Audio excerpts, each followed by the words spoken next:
everyone, it's Christina from the DIYmommy.com, and today I'm making beautiful art from my hate comments. This video concept just came to me randomly a couple weeks ago, and I don't know if this is going to be weird or good. Lately, I've been dabbling in more of a variety of creative outlets. So I've dabbled a little bit in embroidery, in painting, like fine art painting, not just painting furniture. I also purchased like a piano keyboard for my computer, and my daughter and I are trying to write some songs. I've just felt this urge to try to be a little more risky with my creativity, if that makes sense. While I love simple DIYs and I love decorating homes and styling homes, I also really think I feel this need to like push myself creatively, and I don't know if any of you fellow creative mamas, fellow creative people feel that way. I want to thank Skillshare for sponsoring this video today. Skillshare is an online community with thousands of classes that you can take, whether they're creative classes or classes to up your game as an entrepreneur. I talked about Skillshare a little while ago. I think it was last year when I was talking about my own blogging journey. So there's so many classes about like, you know, making it on Instagram and blogging and even on YouTube. However, today I wanted to focus on just the creative classes that they have to up your creative game and to kind of take that next leap into, you know, doing a little more fine art or doing some watercolors or doing some flower arranging. Today I'm going to be painting with latex paints, which I think has a very similar consistency to acrylic paints. There are a ton of acrylic painting classes on Skillshare, but you can use classes like that to work on painting styles like I'm doing in this video. I want to thank Skillshare for giving me an exclusive link for you. I will leave it down in the description box below. You can get 2 free trial months to try it out and decide if you like it and if it will help you up your creative game as well. So make sure to check that out. Now let me show you how I turned my hate comments here on YouTube into a beautiful piece of art. One of the only things that I do not like about YouTube are the amount of silly comments and downright offensive comments. Now, me and my wonderful friend and assistant, Sarah, we go through every single comment and we reply to as many as we can. And if there's a comment that is a constructive criticism, we'll reply to that. I love to talk about different issues and hear different sides of the story. That's not the issue.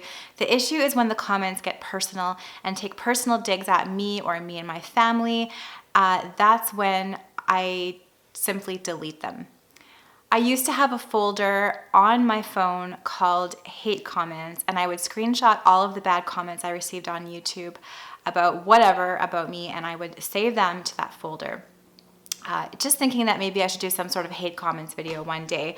And then, you know, a few months ago, I said, why am I doing this? Why am I holding on to this hate? Like literally holding on to this hate in my phone.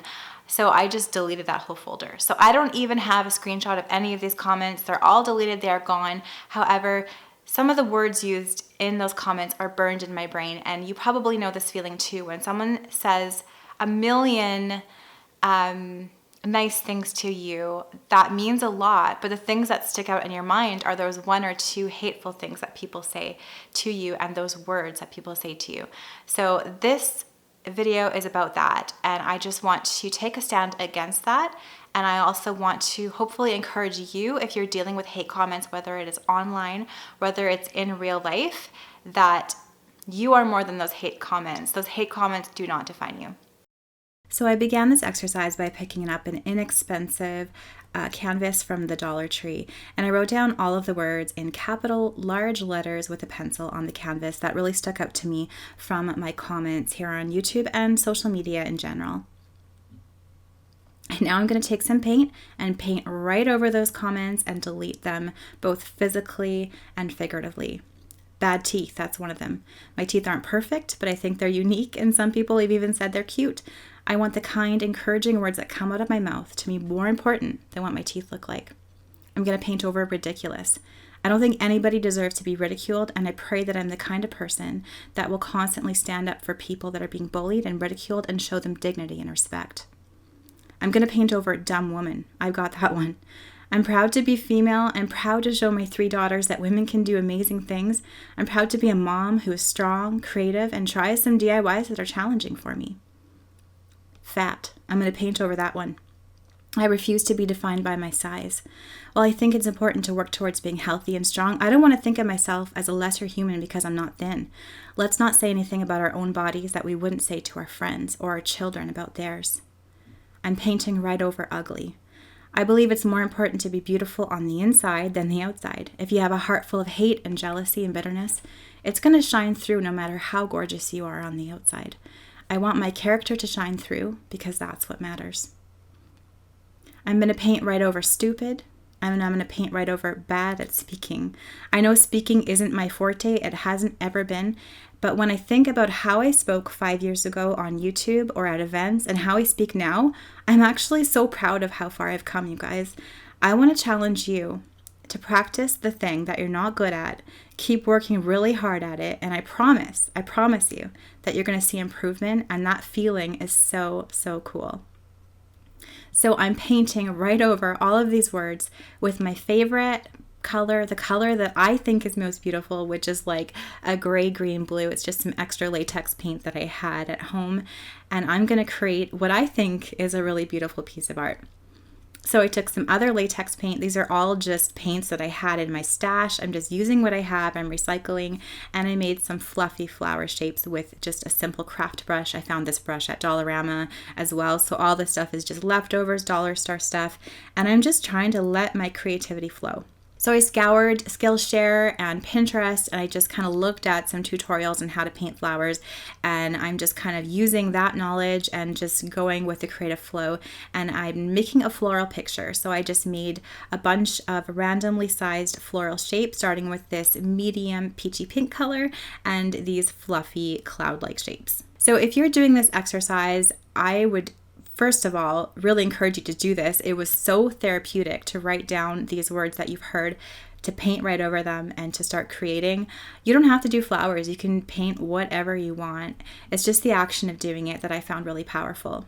So after I painted the fluffy flower shapes, I put some more of that same paint on my, well, it's just an ice cream pail lid, and I'm adding in some of this burnt umber color, mixing it together to create a darker shade of this pink.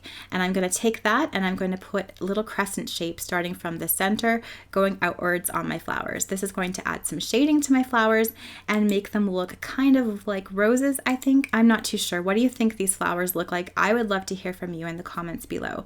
Roses, perhaps peonies. Yeah, check it out in the end and let me know what you think they look like to you. So after I did this shade, I added some more of that same peachy pink color, and then I'm going to add some white to it. So I'm making a lighter shade of this peachy pink. Then I'm going ahead with that same brush and doing exactly the same thing, making the crescent shapes from the center of the flower outwards to give my flower dimension and interest. And I did this relatively quickly because I didn't want to be too specific with my shapes or anything. I wanted this to be nice and free-flowing, just kind of how it came out from my hand to my brush to the canvas.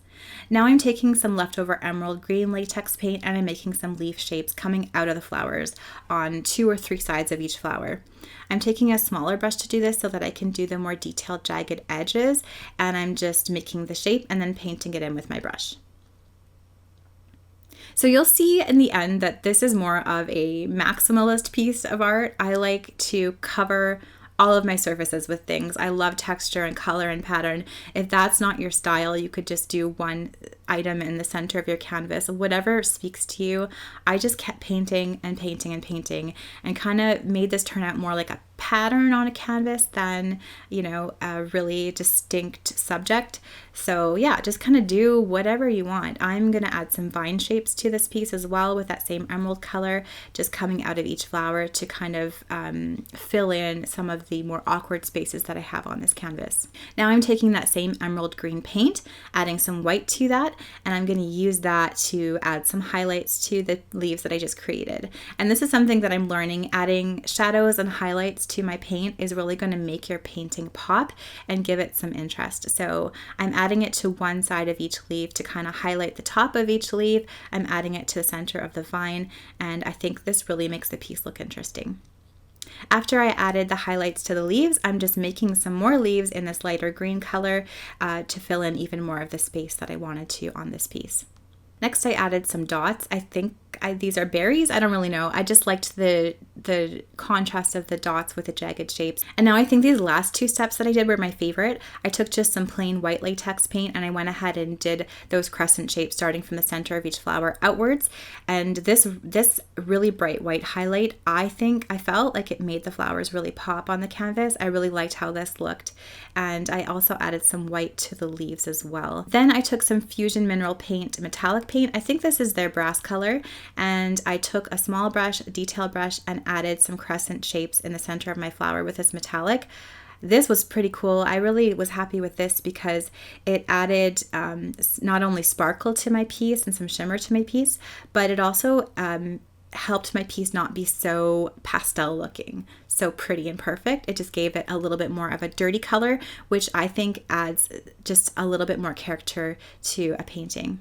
I also added some metallic dots in at the end as well, just to kind of spread that nice metallic color throughout the piece. Finally, I did a DIY frame for this canvas. So I measured one of the sides of the canvas.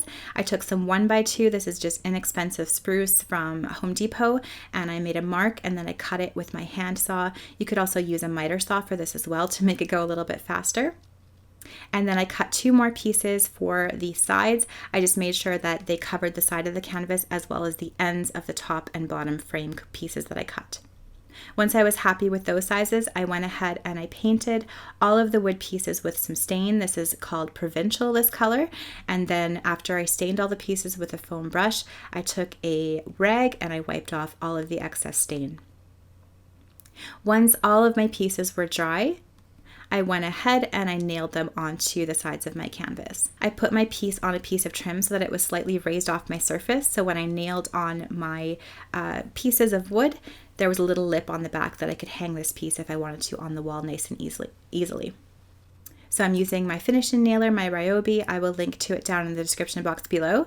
And I nailed my pieces on, and this is how my piece turned out. You know, it's not perfect, it's not a beautiful piece of fine art, but I personally am so proud of this piece, and it was so therapeutic to take something that was meant for harm and turn it around into something good, into something beautiful. And I highly recommend you try something like this on your own if you feel like you need to physically paint over words that have been spoken to you and turn them around and create something beautiful. Thank you so much for watching this video today. I hope it somehow inspired you. Like I said, I don't know if it's going to be totally off the wall or if it will hopefully, even if it just touches one person, I hope that it did that. Let me know down in those comments below what you think of this finished artwork, what you think about hate comments and how me and how other YouTube creators and people in general should deal with them. What do you think is the best way to deal with them? I'd love to hear your thoughts on that. Don't forget to sign up for your 2-month free trial of Skillshare. I'll leave that link down in the description box below. Thank you so much for watching. If you like this video, please give it a thumbs up and subscribe to my channel for more DIY and decor ideas on a budget. I will leave some more videos for you to watch right up here.